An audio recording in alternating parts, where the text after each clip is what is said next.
You're tuned in to the MtG Cabal cast, where they cover Magic, the Gathering Finance. All right?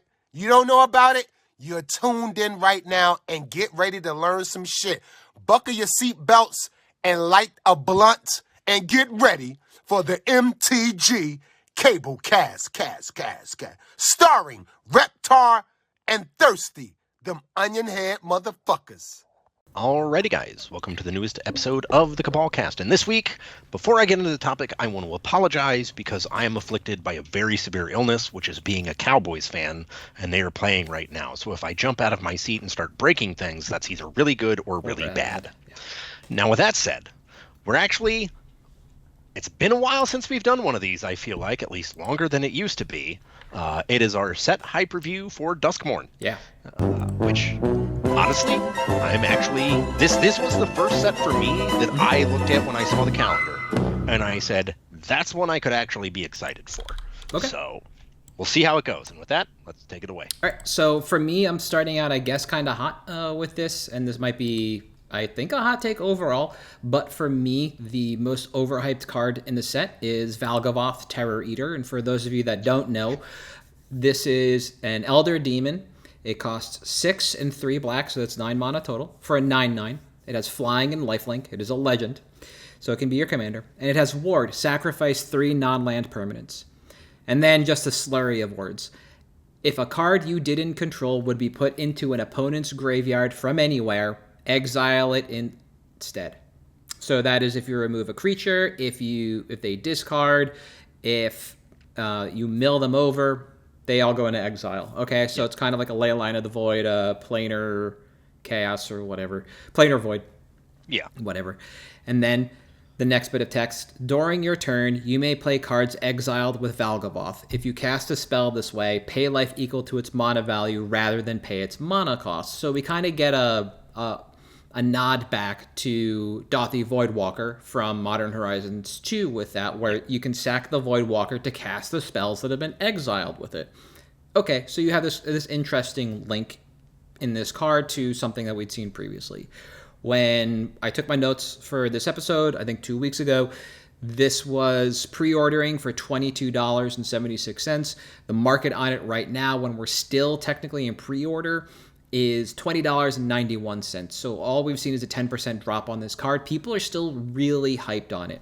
Okay. I will never understand why. I do not know either. At this point in time, it fell off the top commanders from the main set. It was the 4th most popular commander in the set. It has since fallen off that list down towards the top 20. And it was the 7th most popular card in the set, and it still remains kind of hanging out right in that era. So people have kind of slowed down on the hype overall. They've cooled on it a little bit. Now, this, when I was looking at this, was 4 times more popular in the 99 of decks than it was as a commander, just based on population. There's 520 decks with this as a commander. There are 2,200. So we're still looking at that 4x, where people want to play this more in the 99. They want to fish this up. They don't want to cast it. 9 isn't terribly prohibitive, but being able to put this in your graveyard and then doing that is a lot easier and a lot more palatable than trying to get to 9 in the climate for commander that we are in right now. And it's not like it has an overly obnoxious amount of black pips in it. It's just 3. That's pretty easy to hit. And so if you're playing Golgari, you could ramp into this a lot easier than you could in just mono black using using Cabal Coffers, Cabal Stronghold, etc. Yeah. Again, this is a great reanimation target in slower non-legacy formats. There's a lot of great things going for this card, but it's not Gristlebrand. And it's definitely not Razaketh, both of which cost under 50% of what this card does monetarily and do a bunch more than this card. Yeah, the ward on this is impressive, but it is removed just as easily via a board wipe as the aforementioned demons, and at this point it does little to nothing aside from exiling the cards your opponents put into their graveyard. Meaning that once you cast this, if you can't actually attack with it or untap with it, it functionally does nothing. At least with Gristlebrand, you can just start drawing cards. With Razaketh, you are not bound to sorcery speed for that tutor. They are immediately impactful when they hit the battlefield. Valgavoth is not. And unless this kind of revitalizes the Kaya of the Vast deck, I did not think this card really deserves the hype people gave it.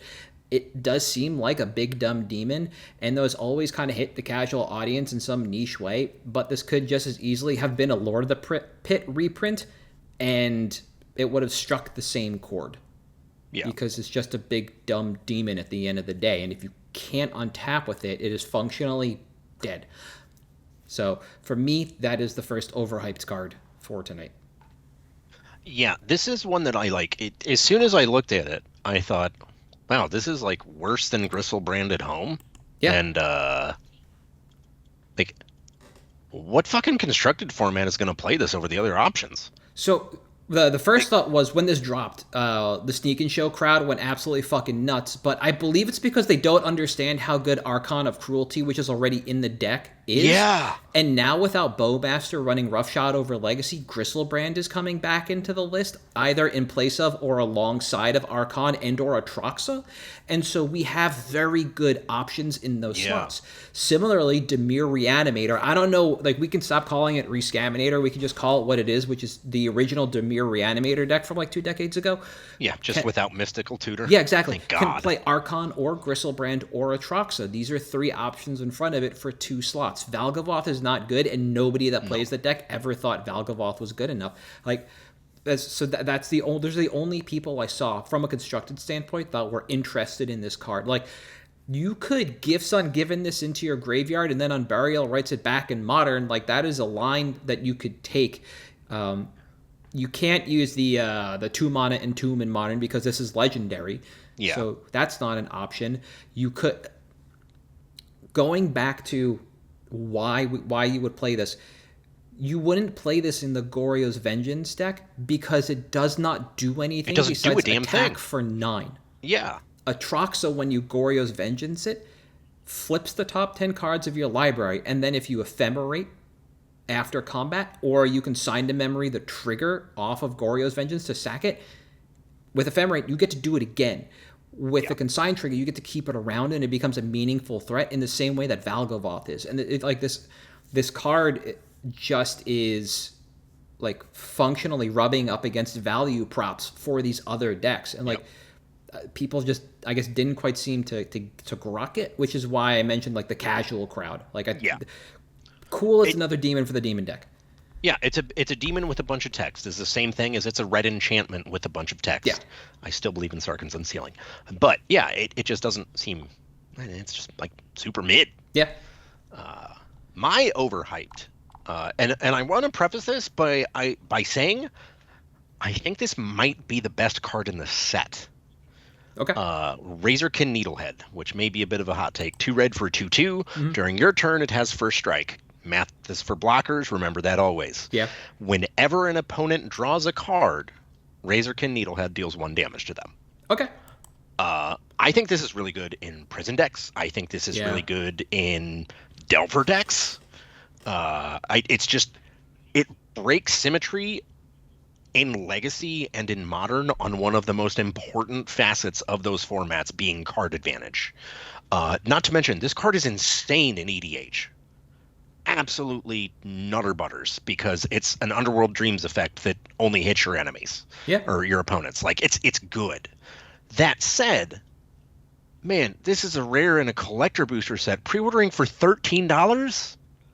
That's insane. Yeah, that is rough. There's no shot, no way that is the right price for this card. You remove the 1 for it, and I will believe it. If this was a mythic, different story, but this is a rare and a collector booster set. I'm sorry, $12 is way too much for that. This is like a $3 to $5 card, unless it absolutely explodes as a 4 of in every format it's legal in. I mean, this may be the thing that can finally put the nail in any semblance of Control and Pioneer. I don't know what Standard's going to do with it. Obviously, red is in pretty much every deck right now, so probably good things. But card's good. I just don't believe this price point, and that is more an indicator of something that I think you and I have touched at alternating points throughout these episodes is like, hey, keep in mind not just the effect of the card, but also like print run, open rates, what incentives there are to open more packs, what events are coming up, stuff like that. Yeah. And for that reason, I think 13 is way too much for a standard rare in a collector booster set. It's just unreasonable. So I agree with all that, especially because this is functionally worse Orcish Bowmasters on all axes. But I think the one thing it has going for it right now is that there's insane heat on Valgavoth, Harrower of Souls. Yeah. Jesus Christ. Again, another dumb demon. But this one is actually functionally good. 2, a red and a black for a flying 4/4, ward, pay 2 life, and it says whenever an opponent loses life for the first time during each of their turns, put a +1/+1 counter on Valgavoth, Harrower of Souls, and draw a card. And so with Razorkin Needlehead out there, that hits for the draw step. When Bowmasters doesn't, so you can power up the Valgavoth, or this Valgavoth. And as such, I think getting the draw step, nugging on the draw step is really important to Needlehead, but until the heat dies down on that Valgavoth, I really like on the Commander's variant, I think there is going to be a lot of heat on some weird specific cards. I mentioned in the Discord, I think last week or the week before, that we were seeing a push on Zozu for similar reasons. Because you play a land, you take 2, that puts a counter on Valgavoth, and you draw a card. So there's just a lot. There's people looking for a lot of ways to just start dealing damage in any capacity on as many points, at as many points as possible. So you're going to see like Roiling Vortex, the Sulfuric Vortex, Eidolon of the Great Revel, a lot of these cards that just kind of ancillarily trigger deal damage to pump up Valgavoth that just drops for 4. And I think Needlehead's price is going to be floated by that. Otherwise, this card is absolutely overhyped. Like, Bowmasters is barely playable in Modern right now, and people are just kind of fiddle-farting with it in Legacy in like one of 3 different decks right now, and it's not doing so hot. So I wouldn't expect Needlehead to maintain this price point until the set comes out, like, demand is sated by the small cadre of Commander players that like to do this kind of thing because they do exist, and then the floor just drops out of this card. Right now, the red decks are actually centering around the red ley line because there is a weird fling in the format. And so what you can do is you can power up that red creature's power to 10, or maybe it flings itself, I think. So you, using the red ley line, you basically power it up to 10 on turn 2, and then attack for 10, and then fling it for 10, and that's 20 right there.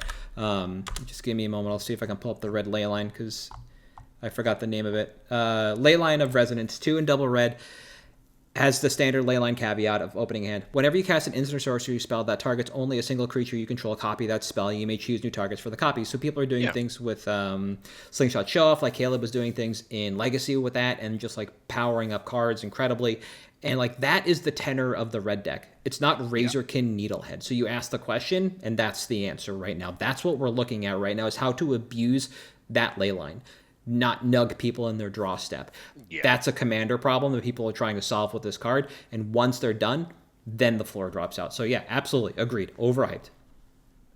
All right. Underhyped. So I'm going to stick with Constructed. And this card for me is Abhorrent Oculus, one of the weirder looking cards in the set, just from an art perspective. When I was taking my notes, it was $15.38, which is well past where it should be. And right now it is $9.30, which is still way too much. But we're in pre-order time, so here we are. This is a creature type I, and it costs 2 and a blue for a 5/5. As an additional cost to cast a spell, exile 6 cards from your graveyard. So it's kind of got a weird delve aspect to it. Flying. Then, at the beginning of each opponent's upkeep, Manifest Dread, which is a new keyword from the set. Look at the top 2 cards of your library, put one of them onto the battlefield face down as a 2/2 creature and the other into your graveyard. Turn it face up at any time for its mana value if it's a creature card. So, basically, you delve 6 and then you get to put 1 card back in your graveyard and kind of repower up your graveyard. And I think this is purely a constructed card. I think it's a modern first card, and then I think it's a legacy card after that. The price tag on this card does suggest people understand how powerful it can be in Modern, like I said, and Legacy. But the hype it got seems to be close to 0, which is kind of funny.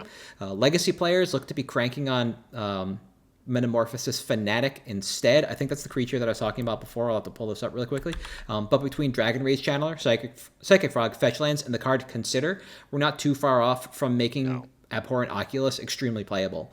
It's still easily removed by Pyroblast, Fatal Push, and Swords in Legacy, but the Manifest Dread trigger allows you to start to go wide very quickly after dumping your hand to a frog to cast this, and it seems hard to work through because it's a 5/5. So it can't be killed by Bolt. It's got to be removed by an Unholy Heat with Delirium. Difficult. But the near zero hype this guy that it's receiving is oddly very silly. Metamorphosis Fanatic is the Commander Miracle Reanimator. People were just jamming on this because they're calling it the black version of St. Catherine, which is absolutely correct, but it creates this weird reanimation chain. Going back to Abhorrent Oculus, though, here's a Doomwake list from, let's see, this is September 19th, so over a week ago. It's a blue-white Mentor list that plays Abhorrent Oculus because you've got Monastery Mentor, you've got Oculus, and you have, like I said, there's Consider. Oh, sorry, it's Pioneer. So there's Consider alongside Treasure Cruise and Ledger Shredder. So you're basically just filling your graveyard as quickly as possible to cast this to trigger Delirium, to trigger whatever it is on Ledger Shredder. I can't never remember the Connive, I think. Yeah, Connive, that's all that crap. And I think this is just a card that is severely underhyped right now for both modern and legacy play. I didn't really consider Pioneer, but the same suite of cards that can help power this up, save for fetch lands, exists in Pioneer that exists inside modern, basically. Yeah, this is a card that when I saw it, I just saw it as like a reanimation engine, basically. It applies pressure, it provides card filtering, it provides selection. Yeah. It's just good. Yeah. I think traditionally, Manifest to me has always been one of the most underrated mechanics in the game. I love that mechanic. I think it's great because it gives me an extra way to discard shitty spells I don't want and get something out of them. Yeah. Not that, you play a lot of shitty spells, but hey, this is not the half of my deck I need to draw right now. So give me a 2/2. I love this card. It's one that at first, again, I went straight for Constructed. And I don't know that it will ever see a place in EDH outside of if Reanimator ever gets good in CEDH again. But so if I was going to compare this to anything in Commander, I would compare it to Jace's Phantasm. Yeah. And that card sees no play. This is a 1/1 for 1 with flying. Jace's Phantasm gets +4/+4 as long as an opponent has 10 or more cards in his or her graveyard. That seems more reliable in Commander to play and then just kind of get through than Abhorrent Overlord.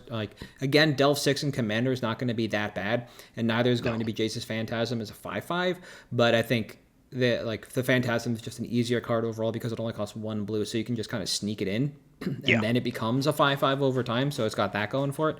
Poor man's Sarah Ascendant. Yeah, exactly. That's kind of what it's meant to be. Yeah. I think Abhorrent Overlord is going to be good for Spellslinger based decks, but I don't really know what you're going to do with it. Yeah. Once it's on board. All right. So what do you got for underhyped? So for my underhyped, this is actually, there's a couple reasons for this. And I have Kona Rescue Bestie. That is for a green and 3, Beastie. My apologies. Green and 3. Mm-hmm. Legendary creature, Beast Survivor. It's a 4/3 that has a new keyword, Survival. At the beginning of your second main phase, if Kona Rescue Beastie is tapped, you may put a permanent card from your hand onto the battlefield. The regular version of this card is going for $2 to $3 right now. Yep. This is one of the most big, dumb, green EDH cards I have ever seen in my life. There are a million ways to turn this thing on in green that doesn't involve attacking. Yep. One of the other cards I was considering for underhyped was Enduring Vitality. Makes all your creatures Birds of Paradise. That's a way to make them tapped. There's just a million ways to do this, and cheating things into play is something that casual players love doing. Now, this does suffer from the same unfortunate circumstance as my last pick, in that it is a rare and a collector booster set. But this is one that I believe in long term for EDH, just because, look, man, it lets you do stuff for free, and casual players love doing stuff for free. I mean, love. Yeah. And the fact that it is a permanent is actually one of the things, rather than like creature, obviously, that makes it much better, because it gives you more diversity with what you're able to do with it, how you're able to accelerate your game plan. I was really hoping when they spoiled the survival mechanic, it would be like, during your upkeep, discard a creature card to search another one. Oh, yeah. But yeah. they would never do that. At any rate, it's just an efficient creature with a good body that gives you the ability to cheat things out far ahead of time. If you want to get the World Tree out on 4, great. You can get the World Tree out on 4 with this card. There's a lot of reasons to like it in casual EDH, and it's additionally, it is a beast, which is a relevant creature type, or used to be. I think it's actually kind of a ding against it now, because if this was a dog or a cat, it would be insane. But for now, I would say that, honestly, $4 or less for this card is too low. My timeline would be about a year or more on it, though, because, again, being a rare from a collector's set, you can't really rely on it to be anytime soon. But I just think this has a lot of broad casual appeal. It's easy to understand. It does big, dumb green things, and there's a huge market for that if EDH rec data is any indication about what people like to do in Commander. Yep. So just give me one moment while I check something out, because I don't think your timeline is correct. Okay. I'm just verifying something. Yeah, okay, cool. I was right. So, we in Standard right now, one of the best decks is still the 4 to 5 color ramp deck. Yep. So you can just ramp into Atraxa by show and telling it into play using Kona. That's not where I'm going with this. I knew this was coming. Foundations will be arriving in November in about a month and a half. Inside Foundations is one of the most expensive mana value-wise enchantments we have ever seen. Oh, well. If you just want to play Magic and you want to play everything, so why not just put Omniscience into play? So you can play everything. And because, as you mentioned, Kona lets you put a permanent into play. Omniscience. And we also are getting Llanowar Elves in Foundation, which means we can get Kona on 3 and attacking on 4 if we need to. Or we have vehicles still in Standard. You can, as you mentioned, that is an alternative way to tap Kona, a cheap vehicle. I think it's infrequent, and I don't know if there's one in Standard, but sometimes lands ask you to tap a creature. Tap a creature, yeah. There are a myriad of effects. The Cryptolith Right effect on the Virtue Right that you were talking about, same thing. That is playable in Standard as well. You can ramp into that on 2 and then tap this, this on 3, tap it on 4, whatever. And then once Omniscience is in play, you just go off. You just do what you're going to do. And so I think your timeline might actually not be as protracted as you think. Well, I think that's fair. Once Foundations hits and we get Omniscience, we get Llanowar Elves, we get a lot of pressure on the 4, 5, and 6 mana value slots because we get to play them well ahead of time. Yeah. And I think that has the opportunity to change the trajectory of not just Standard, but a number of cards. And I think Kona is going to be one of these gateway pieces into decks that we haven't quite seen yet or seen in a while, because the survival keyword on Kona is so good with what we have in the supporting cast of cards that you can be cheating into play with Kona. So I think Kona was underhyped. It seemed interesting for Commander. It seems a lot of people kind of either miss or don't really care about putting something into play, and it might be good in the 99 along something so you can tutor it up pretty reliably and then tutor up what you're putting into play next. I see it more as in the 99 rather than a Commander card for sure. So you need to figure out what you're going to show and tell in, and I think that's going to take a bit of time. And so I think that kind of protracted timeline is fine. While the Commander crowd figures out what they're going to do with their survival keyword, I think that's fine. I think it will go to Standard push, though, once we get Foundations and we see how that is going to impact Standard on the whole. Because right now, like I said, we've got about a month and a half before Standard changes explicitly.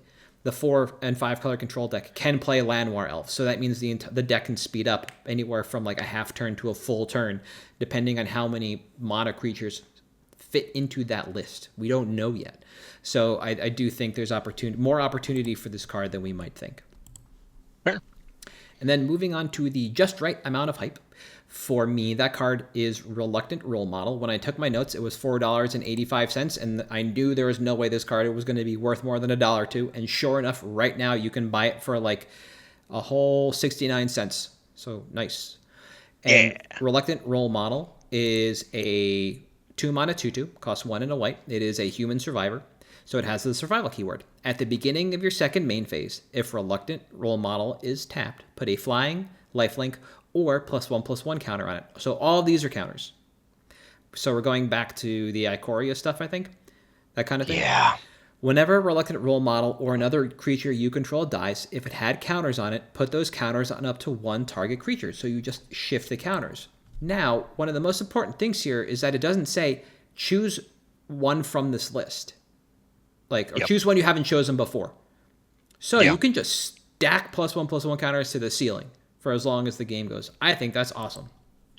Now, I did almost put this in underhyped, as I think this has a home in constructed formats from standard down to modern, but with the shape of all these formats, with the shape all these formats are in right now, this leads me to believe that the time isn't quite right for this. It does have some buzz, it will, but right now, it's just kind of the perfect amount of buzz. We're not seeing people say like this is the second coming of the humans deck. It's going to make the deck pop off. That's just not in the question. The hey, this works out really well when kind of thing is where we are. And I think that's just right. So I'm excited to see what this card can do in time. But for right now, it's got the perfect amount of hype. But as I mentioned, not the price tag. I think this can go even lower, probably down to like a quarter to 50 cents. I don't think we're really going to see much of this in standard. I do know for a little bit of time, there was the blue-white, I want to say soldier deck, but I'm not quite sure if that was the correct creature type for the deck or if it was humans. But I thought it was soldiers, but yeah, I don't know. And this is a human survivor, so it doesn't really play on that axis.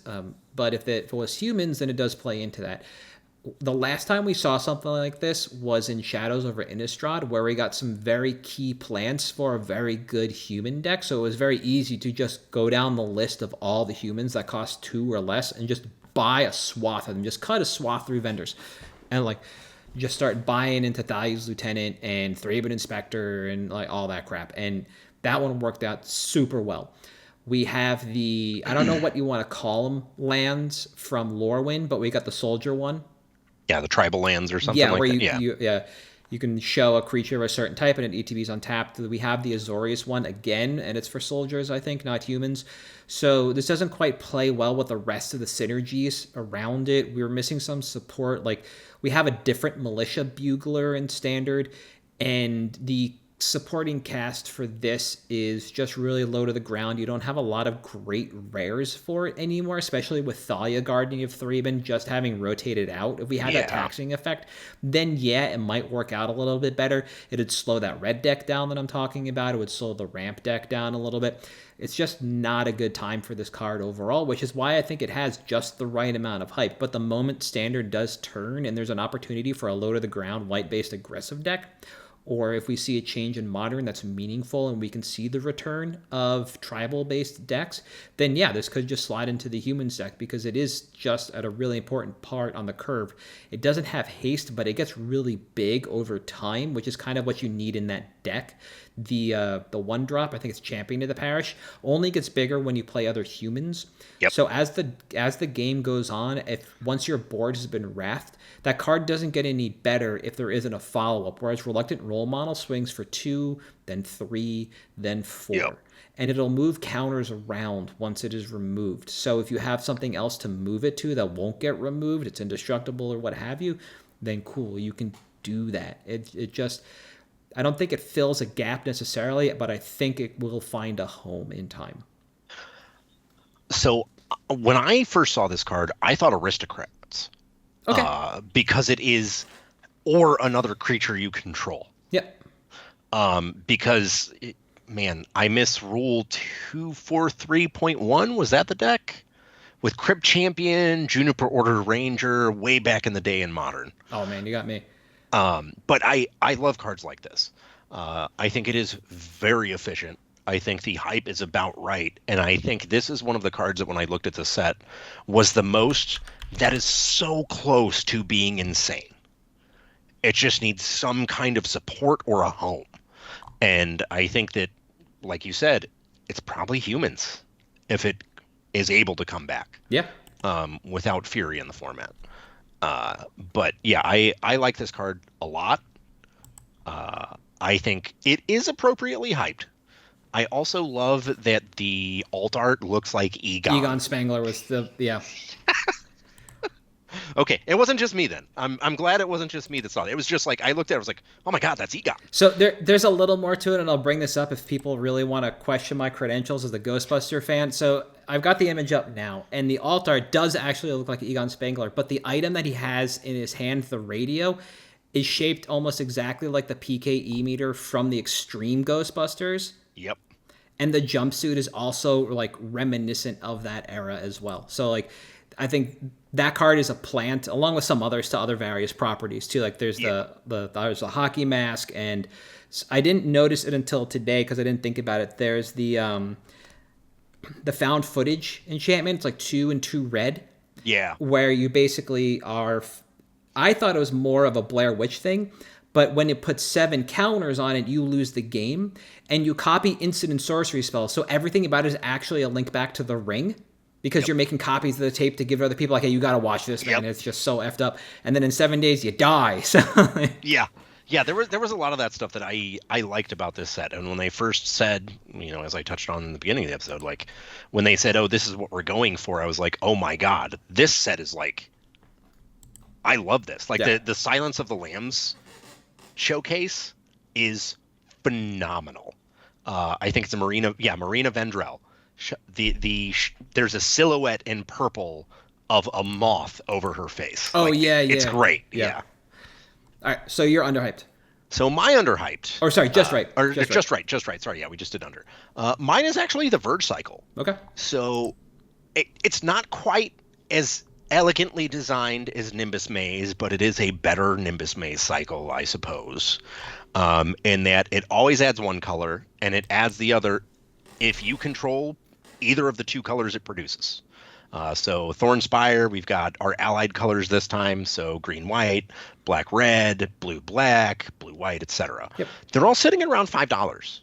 For a non-fetchable duel, I think $5 is actually really good for this long term. I mean, this is, to me, this replaces your Tango lands. This replaces, there's an ever-growing list of dual lands that you run in EDH and an ever-shrinking list of ones that are great proportionally. And I'm not sure these are great, but they're right up against that cusp. And I think these are long-term probably close to auto-includes in most multicolor decks. I also think, frankly, these do a lot to improve mana bases in Pioneer and Modern, because this gives me another way to get Esper when to get Esper if I just have an island. Yeah. And then I play the other 2. Oh, great, now I have Esper.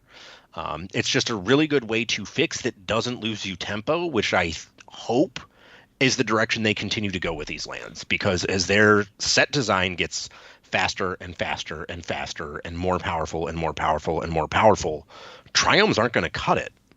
You're not going to be able to afford to have a land come into play tapped like that. Yeah. And I think these are just $5 long term is great. Yeah. I think obviously they're going to drop significantly when release happens. But I'm going to be buying a couple play sets of each and sticking them in my shitty dual land box and just waiting to see if they go up, because again, anyone that's going to build a deck in any of these color combinations, this land is probably going in there. Yeah. My initial look at this isn't that cycle, the Nimbus, whatever, like Cloud Maze and Nimbus whatever from Future Sight. It's not that cycle. When I look at this, the first thing that comes to mind are the Buddy lands that were first done in M10 and then filled out in Innistrad. But these are so much better because they make mana. And then my next thought was, activate only if you control a swamp or a mountain. That's the Tainted cycle from Torment, but these are far and away better than both of those. Yep. And those Buddy lands pre-ordered for $10+ a piece, but that was in an era when we did not have all the kinds of duels in quantity that we do now. This is before the second printing of Shocklands by like, let's see, there was M10, so like 3 or 4 years, I think. We didn't get Shocklands again for that much longer. And these are still better than both of those are, because they make a color of mana regardless, like you said. And then they become the dual land you expect, you need, you want, etc. So these go up the echelon of dual lands and probably sit, I don't know like what the top 5 would be for just lands that produce mana of 1 or of 2 or more colors. Yeah. I assume these when you group them by type. So dual lands, shock lands, triomes, buddy lands, like tango lands, whatever, all that stuff. I think these might be somewhere close to the top 5. Yeah. Like in terms of utility, because they always make a color. Always, always, always. And seeing them pre-order for 5 does seem like it's going to be the wrong price. Yeah. We weren't at M10 release, we weren't getting the amount of product that we do now. At M10 release, we didn't have collector boosters, but also at M10 release, Commander was not nearly as big as it is now. So, in all honesty, I do expect, like you said, these to just get opened and crater in terms of price. Yes. And I wouldn't be surprised if these fall to $1 to $2. And at that point, I think that is below the threshold, and that like I would move in then. If these have a constructed pedigree, I don't know, and honestly don't care, because I think these are just so good in Commander that they become auto includes. Sure, they're not fetchable. So in comparison to the cycle dual lands from Amonkhet, they are pretty weak compared to the Shadows over Innistrad show lands that are fetchable again. They are pretty weak. But after that, you lose land types really quickly, and so you have to start making comparisons and cuts. And I think these just make the cut. I think these are just good enough to go in any kind of Commander deck that's 2 or more colors. They're extremely easy to activate. They're extremely good. And as insofar as constructed goes, if there's any kind of push from that, they're only going to go up in time. Of note, the Buddy lands were reprinted, the core set ones, I think 3 times. Yeah. 4 times maybe in core sets. Like 10, 11, 12, 13, I think. Then we got them again in Ixalan. And by the time they were reprinted the 3rd time, they were worth dirt. Yeah. Cents on the dollar. So if these catch a reprint anywhere down the line, if these become Commander deck staples, from like a WotC product Commander deck staple, then the price craters. Oh yeah, bottom drops out. Yeah. It's definitely we're going to get rid of it as soon as we can once we hit a price point we like. Yeah, exactly. Yeah. So I think long-term finance, these are like bad looks overall. I think these are really good in the short term, and I think, like you said, $5 is just way too much. You can pick them up in a week and then just stash them away for play. Yeah. And they're perfect. I think these are great cards overall. For some reason, I didn't realize that these were the rare lands. I thought the rare lands were the one that had the number 13 on them. Yeah. I just don't know why I conflated the two. Like, that was a problem on my end. But either way, I wouldn't have picked these for my look today, so I'm glad you brought them in. Like, yeah. I do. Another set of lands is actually one of my favorites that I want to touch on, and that is the Bleeding Woods, Abandoned Campground, the ones that say 13. Yeah. It's all settings from Friday the 13th. Friday the 13th, yeah. Yeah, which is great. Yeah. There were so many good homages to horror, and I love this set. Yeah, I was curious to see. I'll tangent for a moment before we go to picks. But I was very curious to see where the homage was going to be for Friday the 13th, because if you've never seen that movie, it was produced by New Line Cinema, who also did the Ninja Turtle movies and Mortal Kombat, and if you're picking this up, it's a lot of schlock. So I was like, okay, my wife and I were talking about, like, all right, when you reference... I was thinking Nightmare on Elm Street is what I'm thinking about. Yeah. That's all schlock. It's not Friday the 13th. Nightmare on Elm Street. But like, where's that homage going to be? And I don't think... And she was like, oh, it's on the glove. There's like a glove somewhere. And I'm like, that's just way too fucking overt. But all this stuff. There's no reference to Voorhees, right? No, that's which was Friday the 13th. shocking. Yeah. No reference to him, just a reference to Friday the 13th and the locations. Yeah, like no pumpkin mask that we've seen in movie posters, none of that. I don't even know if there's a Scream reference to be honest. There's a couple, like, there's some of the commanders, I think, like the black and white ones, may have a Scream reference on there. Which would make sense because Ghostface is Orzhov from a color scheme perspective. Yeah, he's definitely Orzhov. I really like the enchantment showcases that are like, what's one of them? Like Head Shredder is one of them, where it looks like an old like radio or computer that you're looking at it on. That was really cool. I just like this. The design on this set, like, I go on for ages. This was great. Yeah, it's above and beyond and full of references. Yeah. And like the fact that they chose Valgavoth as the core for this and basically just made Mothman the center of this. Everybody who lives in West Virginia has got to be fucking loving it. Happy. Oh, 20,000. Yeah. Ooh.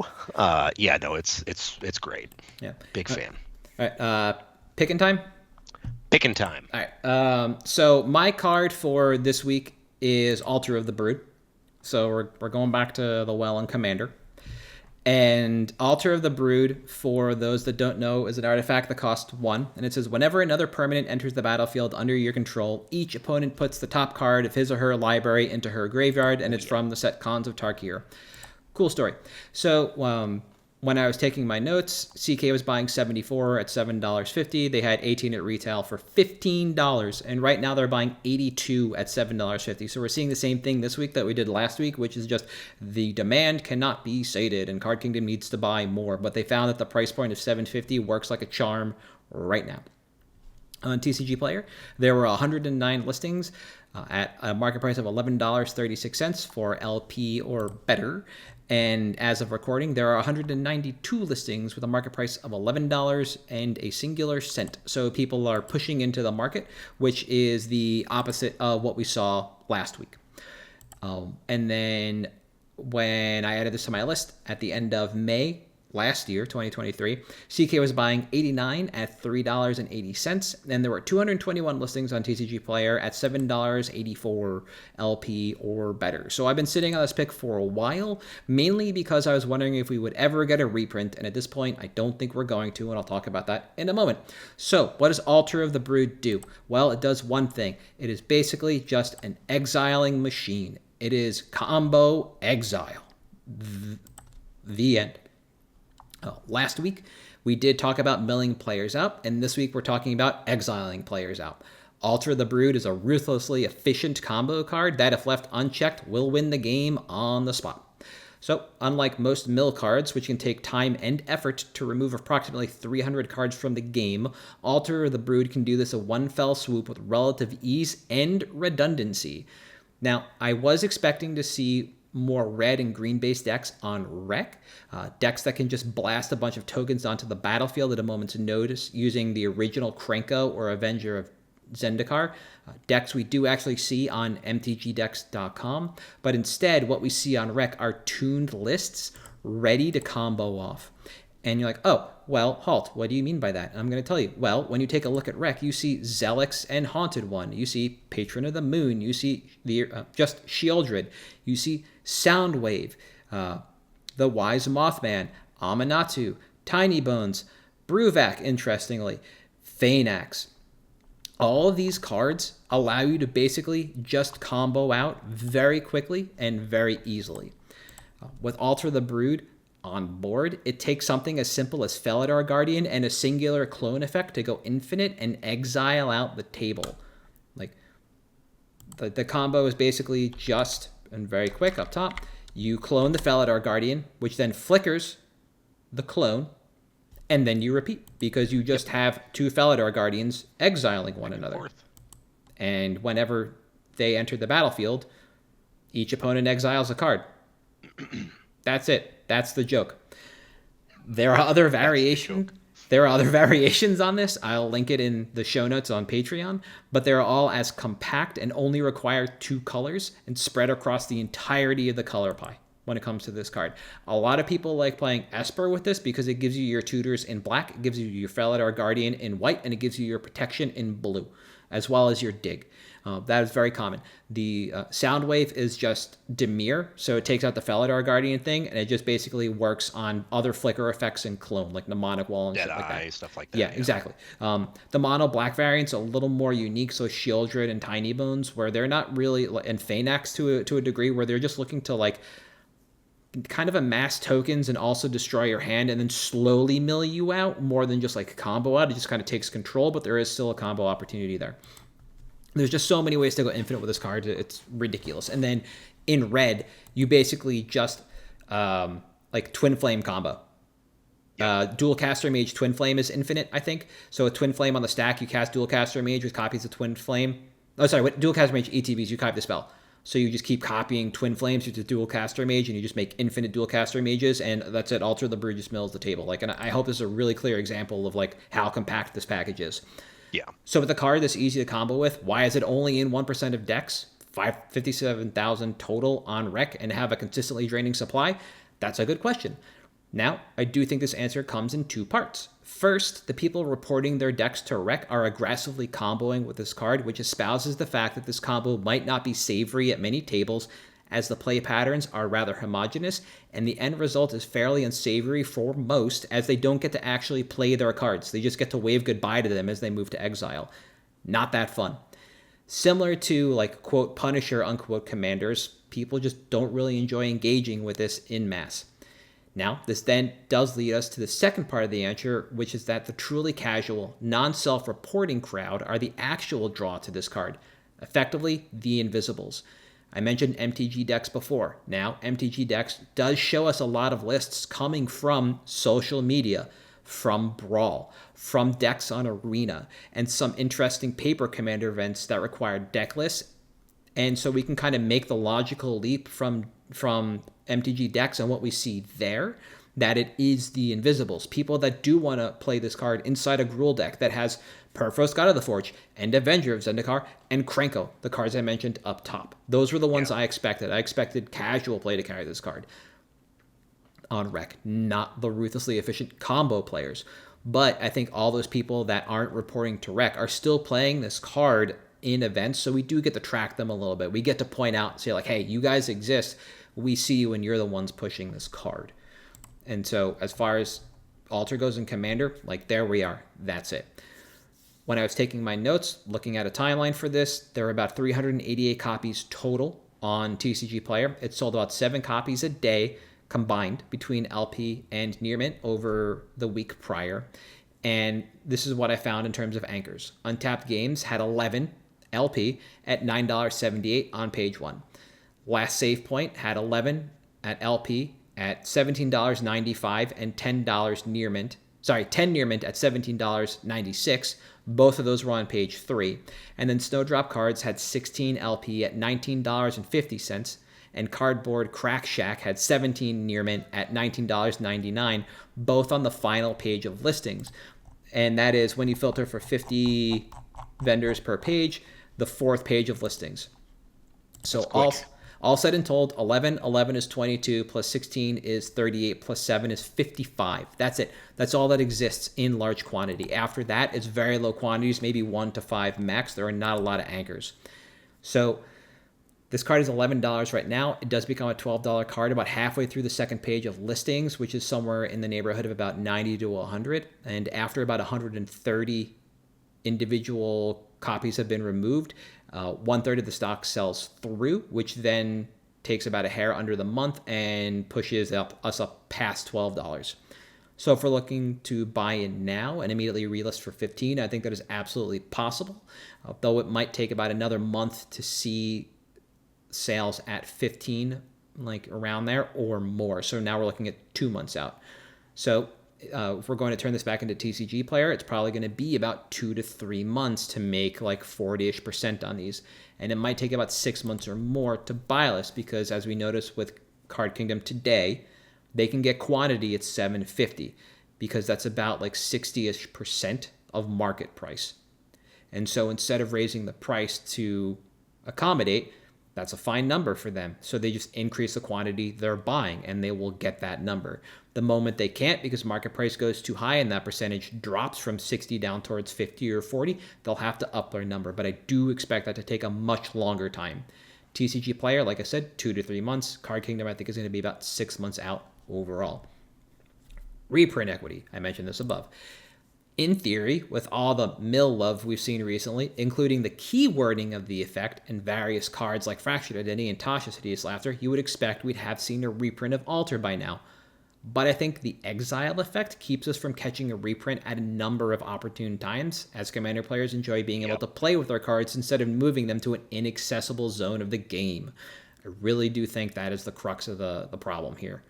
And it's not a problem, realistically, if we want to use this as a financial vehicle. I think it's fine. I think it serves as a problem for WotC because exiling is not the graveyard and you can't... There's like 4 cards that can target exile effectively. Yeah. So here we are. Buy quantity on this, I actually do have a fair amount of these from opening product and playing a ton of standard from around then. And I think that's like somewhere in the neighborhood of a dozen is about the upper bound on these in terms of quantity that I would look to hold. Looking at TCG Player, stacking a large brick might actually do more harm than good because a dozen would be like not quite the largest brick, but you're going to be up there. You would have the 3rd largest brick at this point in time if you were to list a dozen. And I think a slow drip would serve you better, especially if you just wanted to just 2 at a time. And you start, like, we're at a market of $11 right now. If you list yours at, like I mentioned, 12 earlier, in probably about, like, a month, I would go, like, 13 to 15. Those sell. Then 2, and just keep selling at the same price or upping and make just dribble a little bit into the market. Inch it up a little bit, yeah. Each time. Because if you were to just shove and effectively add 10% quantity to the market, not a lot of people are going to notice or care. But when that brick just sits there and kind of rots, I think it's going to be pretty difficult overall to just make profit on it.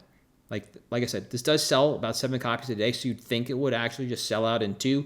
But if you list a dozen, I think it's just not going to be that savory. I think people are going to price around you. You're going to get beaten out by the auto pricers, so 2 just seems and feels a little safer if you wanted to go that deep. And that's my pick for this week.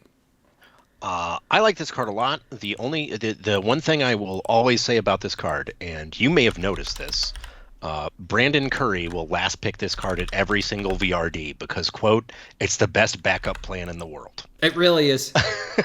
It is. Yeah, I mean, it's good disruption. It's good at everything it does. Yeah. I love this card. I thought this was still a bulk rare. Today I learned. Yep, there you go. So I probably have maybe 15-ish of these things sitting in bulk that I'm going to go dig out now. This isn't quite when Flash was a $100 card, but it's close. I as we are seeing, sets are being more and more designed for EDH. Nadu had to get banned out of everything because it was designed for EDH. Yep. And you're right. This is, exiling is not something people like. Graveyard shenanigans are hated on pretty easily. And this is another way to kind of enable them in some ways, but in other ways, you're just denying resources to your opponent. So I think this has just really good casual appeal forever. Mm-hmm. And like you said, has a number of effectively 2-card combos, including Alter, to just end the game. Yep, exactly. It's great. Yeah, like I said, the link to all the possible combos, where is this coming from? CommanderSpellbook.com will be linked in the Patreon notes, and you can go take a look. And it is laughably easy to combo out with just 2 additional cards in spread across all 5 colors. It is insane how easy this card is to operate. Yeah. I, on the other hand, speaking of catastrophes and Wizards' decision-making, am choosing a somewhat obvious one this week. We just got huge news that shook up the EDH format and everyone's flipping their shit. Wizards doesn't care about our collections. I invested all this money. No, you dumb motherfucker, they care about their stockholders. But I care about Mana Vault. I care about Jeweled Lotus. I care about Dockside Extortionist. I think we can all accept it is only a matter of time before CEDH becomes a thing. Yeah. I mean, we, for a very brief time, had a CEDH rules committee with their own website. I think it was less than 24 hours, but we can get back there. And when that happens, there is no way that this is not these are not the most valuable cards in the format. I've always been a big proponent on this podcast of if a card gets banned, I want to invest in it. Yeah. It probably won't be banned forever. And if it was good enough to ban once, if it's ever legal in a format, it's going to be that good again and probably have demand. But in this case, I think this is one of the most obvious tells, forecasts, whatever, that they could have possibly done that indicates they clearly have a plan for, hey, we're bringing CEDH in to be its own thing. And for me, I'm going to be picking up every one of these that I can for like $30 or less, except Dockside, which I firmly believe will be down in the $10 range before long, if it's not already. I haven't checked today. I think these cards are great long term. I think they're the only way that this would not pan out long term is if Wizards of the Coast actually is deliberately killing Magic and decides to leave CEDH off on its own thing. That's the only thing I can come up with. These cards are too good. The format has way too many fans. Like it's got to happen. That's it. It's just got to happen. That's fine. So I agree. I think buying low on a lot of these cards is perfectly fine because, and we'll touch on this in a couple of weeks. To pull back the curtain, we've had another episode about CEDH on the docket for a hot minute because I knew I was going to be judging one of the largest CEDH events in the Mid-Atlantic region. But the format on the whole is alive and well. They're taking it in stride. There was the idea of the CEDH collective prior to this banning, and now they've actually set up a website, and I'll get to that in a moment. But the format has effectively moved on already, and they are rebrewing everything, not from the ground up, but just from the top down of like what doesn't work anymore. Can we kick it out and start fresh? And this is kind of the rotation that they have been looking for. And at the same time, the regular Commander crowd is coming to grips with the fact that maybe Rule 0 is just the way to go, and we don't need an RC or a CAG. Yeah. Like Rule 0 meant nothing before because we had an RC and we had a CAG, so we just follow the rules. And like, oh, you want to like change something locally, by all means, go for it. Like, go do for it in your own. We're not going to stop you. Yeah. Yeah, have pregame conversations, but then people are like, we don't want to have conversations. Why does Rule 0 exist? And so there's this like odd amount of friction around it. And now the like going theory is just, well, Rule 0 these cards back in. So there's definitely a non-zero amount of opportunity for people to do just that, which means that either people are holding and they're fine, or the people that sold out will buy back in at a lower floor, and that'll push all this stuff up. Monocrypt, Jeweled Lotus, Dockside, etc. CEDH splintering off into its own thing and maintaining its own ban list, etc. I do think it's very healthy for that format. We can discuss it more in a couple of weeks. But the collective that is going to be setting up an RC effectively is just full of CEDH, like I'd say all-stars. Yeah. I'll bring the site up for a moment. It's Luna Stardust, the Scrybabies comedian. His name's Ian, who's just like took down a host of CEDH events over the last couple of years.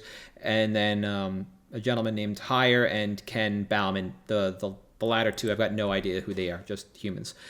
They are in search of people for their RC. They are not the RC.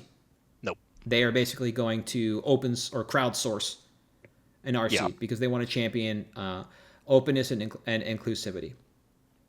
And that'll do fantastic things for that format if WotC doesn't bring it in-house, because one of the things that people have been clamoring for is a TO that is in Star City. Nothing against Star City. People just want more events. They want larger events. They want to be the main event. And that can happen. But TOs need the buy-in from the community. They need the utilities, etc. And once that happens, once they get their own RC, I assume like Crypt and Jeweled Lotus Dockside can all be brought back into that format, and then, like you said, they're off to the races. Monovault got the biggest glow up because it's next in line, and its price has gone up like almost 80% or something insane. in the last couple of days. Yeah. Revised is back to like $100 again. Yeah, the Ultimate Masters was 70, and now it's over 150. It is insane. And so at the end of the day, I think, if you had these cards and you sold out, that's fine. Not a problem. Yeah. Whether they come back to regular Commander or not doesn't, notwithstanding. The idea that buying back in might be unsavory, one thing or another, but you have to decide what version of Commander you want to play now. Yeah. Do you want to play the Commander that WotC's going to attempt to push, or do you want to play a different variant? Do you want to lean on Rule 0? Do you want to follow the RC, the CAG, whatever? And I think this is an interesting point for Commander on the whole. And at this point, I'm digressing. So back to Crypt, Jeweled Lotus, Dockside. I think these are fine pickups. Jeweled Lotus obviously only plays in Commander. Monocrypt and Dockside can actually play in Vintage Cube. Monocrypt is in Vintage, so these cards do still have a home. They will see float. People have been sharpieing Perfect Fits on top of Jeweled Lotus to just make it Black Lotus. So, why the hell not? You want to have a double power cube or a double Lotus cube? Cool. Sick. Double Lotus. There you go. Very easy. Affordable. Dockside, I don't know. People are saying, like, CEDH players seem to think that card can just leave. Not a problem. And that's fine, whatever. That still plays in Vintage Cube. It can still make a bunch of artifacts. It can still be played in Legacy and Vintage. It's legal in both of those formats. So to say this card might not actually see play in the future is a little weird and a little ridiculous. Metalworker saw play, and that card you have to untap with. So, there's the opportunity for Dockside to have a home in the future outside of Commander play. So I think all these cards are worth keeping your eye on. And once the ire around this dies down, we'll find out what the real prices of these are, because if I had to guess, they're sawtoothing right now. They are. People just don't want to deal with it anymore. They shove. People think they're just going to Rule 0 it back in. They buy because they didn't have the opportunities to before. Yep. And so I think these are going to be good and interesting game pieces to follow for a while. I absolutely do. So I like the call out. I did want to dig at you for picking Jeweled Lotus as a pick twice in a row, but at the same time, that got hoisted by the same thing Commander players who own that card did. Just an RC that gave no notice that they might ban a card that was in the Premier Commander set this past year or something like that. Yeah, it's very... I love and hate this announcement for a reason which to me is very sensible. The fact that they could make this decision without being beholden to shareholders, I think is a good thing. I just think it's a dumb fucking decision. Yeah. Crypt was in Ixalan. It's the selling point. If, again, in our Patreon, I linked the Bosch and Roll, Brian Colwell video that went out, and he brings up the Wizards of the Coast page that still has Ixalan marketing on it, and the Ixalan marketing contains nothing but Monocrypt. Yep. That's it. And that is in collector boosters. And then you have the Commander Master set that Jeweled Lotus was in. And so they've been alternating these cards year after year. Yep. But we don't know what's coming in 2025. We still don't have that slate of product. But all those files are locked in, and apparently they've been having these conversations between WotC and the RC for an amount of time that is long enough to lock in files without either one of these cards. But it is fucking embarrassing when your marketing copy has a ban, promotes a Commander card that is now banned. That is embarrassing. 1. 2, Ixalan's no longer really being sold. It is done. It's still available, but it's not the current standard set. So shareholders aren't going to wet their beak off of sales from a set that's a year old. Yeah. So to your point, both of these cards, Jeweled Lotus and Monocrypt, are done. They're done pumping up the stocks. Nobody is going to short Hasbro for a ban or restrict list on Commander because that format will survive and players will keep engaging with it. To your point, the shareholders are just fine. WotC's going to be just fine after this announcement. Yeah, exactly. And it just puts the burden back on the players and LGSs who were overstocked for reasons. That is both of those not a great thing. But here we are. Thanks, guys. It is the time and the life we live in.